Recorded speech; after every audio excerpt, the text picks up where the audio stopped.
Olá pessoal, tudo bem? Vamos continuar a aula? Na última aula, disse que nós vencemos o caput do artigo 1º. E começaríamos nessa agora falando sobre os fundamentos.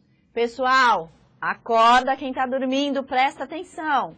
Fundamentos da República Federativa do Brasil, junto com os objetivos e junto com os princípios nas relações internacionais, despenca. Sabe como é que quais são as questões? Como é que é cobrado na prova? Eles fazem o seguinte, eles misturam os fundamentos com os objetivos, com os princípios nas relações internacionais e vão pedir na hora da prova para você descobrir quem é quem. Então a gente tem algumas técnicas para decorar, porque aqui a gente vai ter que decorar, tá? Nós vamos ter que decorar quais são os fundamentos que são do artigo 1º, quais são os objetivos que estão ali no artigo 2º e quais são os princípios que estão no artigo 4º. Tudo bem? Vamos lá? Começando ali no slide, acompanhem comigo a leitura.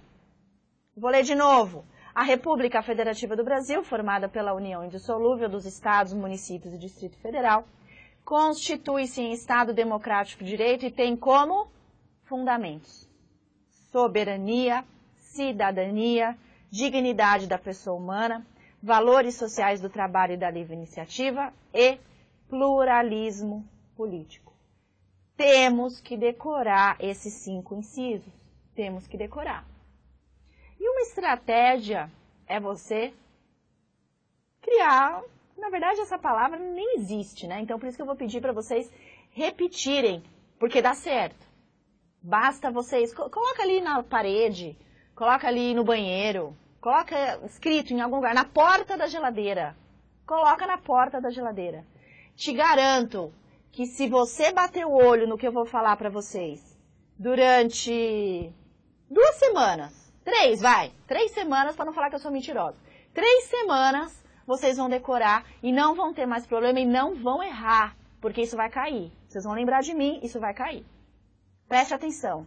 Vocês vão escrever uma folha SOCIDVAPLU. Pega uma folhinha, coloca numa parte da folha, tá? Dessa folha sulfite. Em cima, fundamentos. Fundamentos SOCIDVAPLU. E vai lá, cola no banheiro, cola na parede, cola na geladeira. Todo dia vocês deem uma olhadinha nessa estrutura, porque vai cair.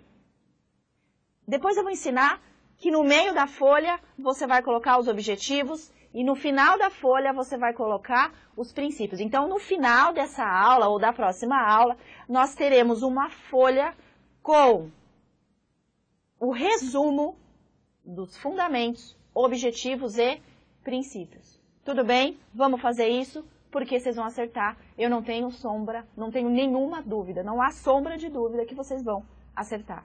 Então, volta ali no slide, dá uma olhadinha. Soberania, cidadania, dignidade da pessoa humana, valor social e do trabalho e da livre iniciativa e pluralismo político. E eu coloquei aí do lado dos incisos a expressão, né? SOCIDVAPLU. Tudo bem? Muito bom. Nesses fundamentos, dá para a gente conversar um pouquinho o que significa cada um deles, tá? O que é um pouquinho de soberania? Vamos falar um pouquinho de soberania, vamos falar um pouquinho de cidadania, vamos falar um pouquinho de dignidade da pessoa humana, valor social do trabalho e da livre iniciativa e pluralismo político. Não precisaremos especificar de forma pormenorizada cada um deles, mas basta que vocês entendam para não errar. Primeiro fundamento é a soberania. Primeiro fundamento, soberania. E olha que pergunta legal que eu já vou começar falando. Quem é soberano? Quem é soberano? O país. O país é soberano. Todos os países do mundo, todos aqueles que são considerados países ou estados com letra maiúscula, né, o E maiúsculo, países ou estados com letra maiúscula são soberanos. Portanto, o Brasil também é. O Brasil é soberano. Pergunto, a União é soberana?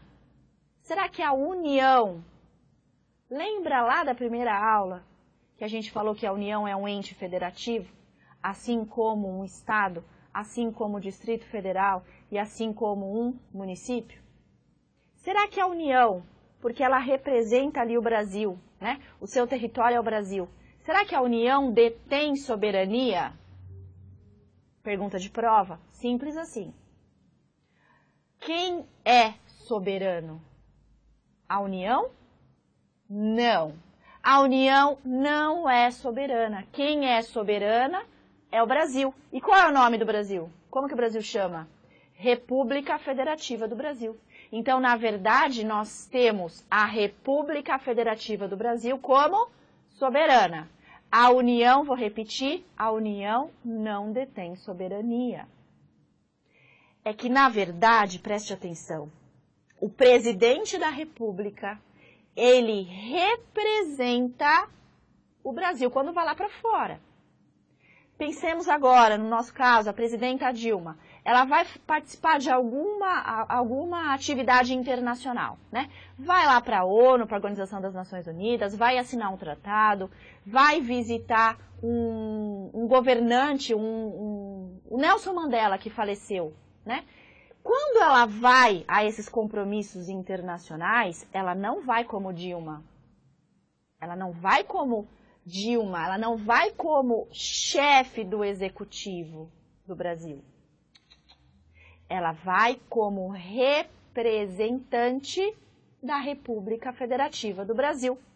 Então, quem representa o Brasil, a República Federativa do Brasil, em compromissos internacionais? É o presidente da República, atualmente é a Dilma, que representa o Brasil. Nesse momento, prestem atenção, sabe como é que chama a função que ela está exercendo? Chefe de Estado. Tudo bem? Vou repetir, prestem atenção. O presidente da República, quando representa o Brasil em compromissos internacionais, nós temos a figura do chefe de Estado. Tudo bem? E quando a Dilma está aqui dentro e vai no Congresso Nacional, e vai visitar o Rio de Janeiro, e vai visitar o estado de São Paulo, e vai visitar os municípios que estão sofrendo com calamidade pública, será que ela continua como chefe de Estado? Será que ela continua representando o Brasil? Não. Nesse momento em que a Dilma visita internamente, vai cumprir a agenda interna, ela deixa de ser representante do Brasil e passa a ser chefe de governo. Olha que interessante. Prestem atenção. A Dilma, portanto, vai acumular duas funções. Chefe de Estado, quando representa o Brasil lá fora, e chefe de governo quando ela estrutura, quando ela governa internamente. Lá naquela divisão de competências que a gente falou lá na primeira aula, quando essas competências estão relacionadas com atribuições internas dentro do Brasil, aí nós temos a figura do chefe de governo. Então, quem é soberano é a República Federativa do Brasil. Quem representa esse soberano lá fora é o presidente da República, na figura, então, atual da Dilma. Muito bem. No Brasil, nessas questões internas, também temos o presidente, né? Também temos a Dilma representando, mas aí já como chefe de governo. Tudo bem? Então, essa soberania, ela demonstra aos demais países, ela demonstra aos demais estados que nós, Brasil, somos iguais a eles. A soberania de um país significa dizer que ele é igual aos demais. Nós temos entre eles um tratamento isonômico, um tratamento teoricamente, né, gente? Teoricamente eu estou falando para a gente marcar na prova, porque a gente sabe que existem países que parecem estar acima do bem e do mal. Eu não preciso nem dizer quem são esses países, né? Mas existem alguns países que acham que dominam o mundo. Mas, enfim, teoricamente, todos esses países, todos esses estados com letra maiúscula têm soberania, detém a soberania, e o Brasil não poderia ser diferente. Então, o primeiro fundamento da República, o so do Socidivaplo, é a soberania, a igualdade entre os estados. O Brasil é soberano. Quando for lá fora, em agenda internacional, ele vai sentar de igual para igual frente dos demais países. Tudo bem? Muito bom. Segundo fundamento da República Federativa do Brasil é a cidadania. Então, soberania, cidadania, segunda questão, segundo fundamento que a gente tem que decorar. Quando a Constituição trouxe como fundamento a expressão cidadania, ela nos disse algo. Ela nos disse que atualmente toda a estrutura do ordenamento jurídico tem que estar baseado na questão da cidadania, junto com os demais fundamentos, óbvio, né? Então, prestem atenção. Nós tínhamos, falei no passado, um conceito de cidadania restrito, pequeno, estrito, né? Que era ser cidadão é aquele que é capaz de votar e aquele que é capaz de ser votado. Então, essa era a ideia de cidadania que tínhamos até então. A capacidade de votar e ser votado. Então, bastava isso para se tornar cidadão. Tudo bem. O grande problema, sabe qual é? Se a gente continuar a imaginar esse conceito, a gente vai tirar da expressão cidadão as pessoas que não votam. Quem? Menor de 16 anos, maior de 70, os presos, enfim. Será que dá para a gente continuar imaginando que esse é o conceito de cidadania? Não.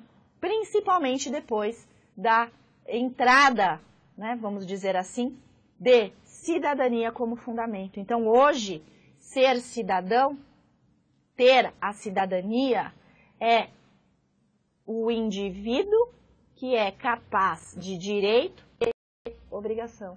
Ou seja, cidadão é o indivíduo, o sujeito que tem direitos, e a gente já estuda durante todo o aspecto do direito, né? Os direitos que nós temos. Sujeito de direitos e sujeito de obrigações. Então, a partir do momento em que nos é dado direito como cidadão, também nos é dado ou obrigado a uma contrapartida, que são as obrigações. Então, gente, atualmente, o conceito mais correto de cidadão é sujeito de direitos e obrigações. E aí é muito mais amplo do que simplesmente o direito ao voto, que é muito importante o direito ao voto, mas não é aí que se resume o conceito de cidadania. Tudo bem? Então, temos aí essa questão da cidadania no seu conceito amplo, e é isso que vocês têm que levar para a prova. Certo? Conceito restrito, capacidade de votar e ser votado. Conceito amplo, indivíduo, sujeito, né? O sujeito de direitos e obrigações. Tudo bem? Muito bom. Vamos, portanto, agora para o di do nosso Socidivaplo. Olha lá. Terceiro fundamento da República, dignidade da pessoa humana. Dignidade da pessoa humana. Gente, outro tema que está na moda, né? Atualmente, as decisões judiciais, todas elas dão um jeitinho de inserir a dignidade da pessoa humana no contexto de sua fundamentação na motivação da sentença. Vão por mim. Dignidade da pessoa humana está, né, atualmente irradiando efeitos por todo aquele triângulo que a gente viu na primeira aula, né? Ela irradia efeitos por todo o sistema jurídico, por todo o ordenamento jurídico. Então, atualmente, nós temos decisões judiciais que se baseiam no cumprimento de dignidade da pessoa humana. Eu vou dar um exemplo muito importante, uma decisão muito recente que nós tivemos do Supremo Tribunal Federal no final do ano passado, no final de 2013, que dizia o seguinte: o conceito de saúde, o direito à saúde, o direito a um bom atendimento num hospital público por médicos capacitados e por o menos de demora possível, né, um pronto atendimento, é questão de dignidade da pessoa humana. E veja que o Supremo Tribunal Federal disse ao governante, disse ao Rio de Janeiro, cumpra o que está escrito na Constituição. Todos temos direito à saúde. O hospital, se eu não me engano, se não me falha a memória, mas isso não importa para a prova, é só para a gente identificar, o hospital era o Souza Aguiar do Rio de Janeiro. O Supremo Tribunal Federal disse o seguinte: Souza Aguiar, tenha médico, tenha medicação, tenha leitos. Se você não fizer, se você não cumprir o o dever que eu estou te impondo, você vai sofrer consequências. Então, pela primeira vez, nós tivemos a dignidade da pessoa humana concretamente considerada, mas absurdamente considerada, numa decisão. Um hospital público dizendo, ou sendo obrigado a contratar médico por dignidade da pessoa humana. Tudo bem? Então, por isso que eu digo, a dignidade da pessoa humana está irradiando efeitos, está influenciando decisões judiciais, ela influencia decisões políticas dos governantes e é obrigatório o cumprimento. Mas o que é dignidade da pessoa humana? Eu falei e não falei o que é, não é isso? Preste atenção, não tem um conceito. Eu não tenho como passar um conceito fechado de dignidade da pessoa humana para vocês. Por quê? Porque é um conceito que vai mudar ao longo do tempo. É um conceito evolutivo histórico.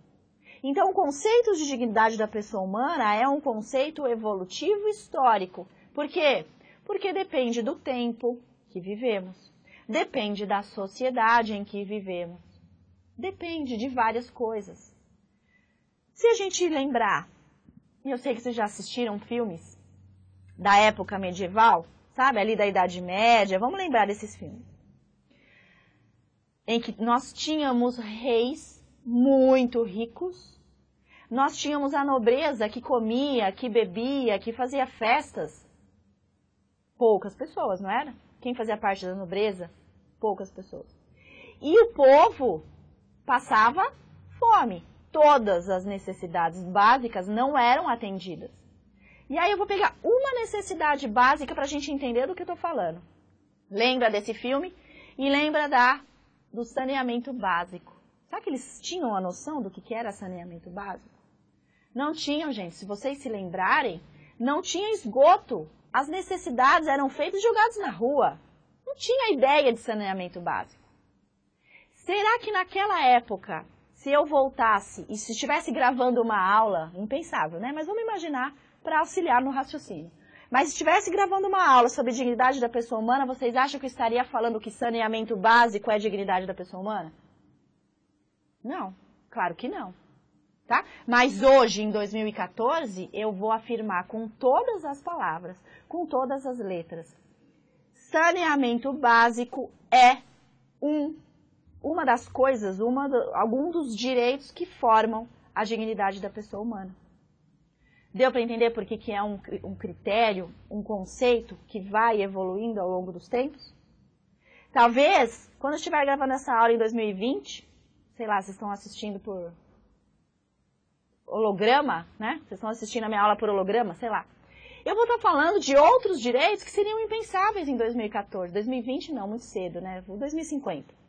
Melhor, acho que é melhor, né? 2050, talvez. Aí, então, a gente tem essa estrutura, essa dignidade da pessoa humana, analisada sobre outro aspecto. Deu para entender? Mas uma palavrinha eu quero que vocês gravem. Uma palavrinha dá para cair na prova. Uma palavrinha dá para a gente identificar a dignidade da pessoa humana. Escrevam aí, por favor. Mínimo existencial. Então, dá para eu colocar como parte integrante do conceito de dignidade da pessoa humana um mínimo existencial. Mínimo existencial. Aquilo que é o mínimo para a sociedade se manter viva. E não só viva, não é só uma questão de sobrevivência, é uma questão de qualidade de vida. Tudo bem? Dignidade da pessoa humana é um mínimo existencial que tem sim que ser oferecido ao cidadão, que a gente viu no inciso 2, né, no segundo fundamento da República. Certo? Tudo bem? Sem decorar, basta entender que vocês vão levar isso na hora da prova, vocês vão lembrar dos exemplos que eu dei. Sem decorar, tirando o Soci de Vapo que tem que decorar, não foge não. Não foge não que o Soci de Vapo você vai ter que decorar. Agora essas outras coisas basta lembrar dos exemplos. Tudo bem? Quarto fundamento da República, dá uma olhada aí. Os valores sociais do trabalho e da livre iniciativa. O VA do nosso Soci de Vapo. Esses valores sociais do trabalho e da livre iniciativa, não tem muito o que a gente falar deles, né? Dificilmente vai entrar na minúcia dessa questão dos valores sociais do trabalho. Mas a gente tem que ter uma ideia básica na cabeça que é o quê? O conjunto dos direitos que estão previstos até mesmo na Constituição Federal, mínimos para os trabalhadores. Então, se tivermos então, a exploração da mão de obra, que é o que a gente está acostumado a ver nas indústrias, nas empresas, né? Todos nós oferecemos a mão de obra em troca de um salário. Muito bem, essa relação deve trazer um mínimo de respeito, valor social do trabalho. A livre iniciativa, que continua aí no inciso, valor social do trabalho e da livre iniciativa, é o contraponto. Então, é a possibilidade dos comerciantes, dos donos de empresa, conseguir contratar empregados com força de trabalho, como força de trabalho. Então, aí temos valor social do trabalho e temos também a livre iniciativa. Gente, mais do que isso, fiquem tranquilos que não vai ser perguntado, tá? Basta vocês lembrarem que temos um conjunto de direitos trabalhistas, que a gente vai, inclusive, analisar no artigo 6º da Constituição Federal, e o princípio da livre iniciativa que rege a nossa vida, as nossas empresas atualmente. Basta isso. Tudo bem? Último fundamento, que é o pluralismo político. Então, vejam aí o inciso 5 do artigo 1º, o pluralismo político. O que é o plu do Soci de Vapo? O que é o pluralismo político? Aqui também nós temos um conceito amplo e um conceito restrito. Um conceito antigo e um conceito novo, entre aspas, né? Uma consequência desse conceito antigo. Vamos lá. A Constituição, quando colocou o pluralismo político como fundamento, ela quis o quê? Que não existissem apenas 2 partidos políticos. Se vocês pegarem os livros de história, ou vocês que têm, né, um pouquinho mais de idade igual eu, vai lembrar do quê? Que na época antiga, ali antes da Constituição Federal, quantos partidos nós tínhamos? MDB e Arena. Eram 2 partidos políticos. E aí a gente ficava nessa troca. Bom, agora é sua vez, agora é minha vez, agora é sua vez, agora... Então ficava dicotômico. Ou você tinha isso, ou você tinha aquilo. X ou Y. Muito bem. A Constituição de 88 trouxe o quê? Trouxe a reestruturação disso. Atualmente, nós temos a necessidade, a obrigatoriedade de existirem mais de 2 partidos políticos. E aí a gente tem alguns, né? Bem mais do que 2. Né? Se eu não me engano, são 33 partidos políticos. Haja pluralismo político atualmente. Mas eu acho que é melhor a gente pecar por excesso do que por falta. Certo? Então esse é o conceito restrito. E qual é a consequência desse conceito restrito? O que a gente pode tirar de ideal desse conceito restrito? Quanto mais gente defendendo teses que às vezes serão contrárias, melhor para a democracia. Então, a gente pode substituir a expressão político desse inciso 5, pluralismo político, por pluralismo de ideias, pluralismo ideológico. Então, no Brasil, nós não temos um ideal, nós não seguimos uma ideologia, nós seguimos várias. Pluralismo ideológico, pluralismo de ideias. E é isso que a Constituição quer quando trata o pluralismo político. Tudo bem? Tranquilos? Gente, decorar o sociodivaplo. Preciso disso para a prova, porque vai cair e vocês vão lembrar. Certo? Sociodivaplo, então, são os fundamentos. Na próxima aula, a gente vai já para o artigo 3º dos objetivos, né? Artigo 3º, objetivos, e talvez entremos já no artigo 4º, que são os princípios. Tudo bem? Fiquem conosco, a gente volta já já. Um abraço.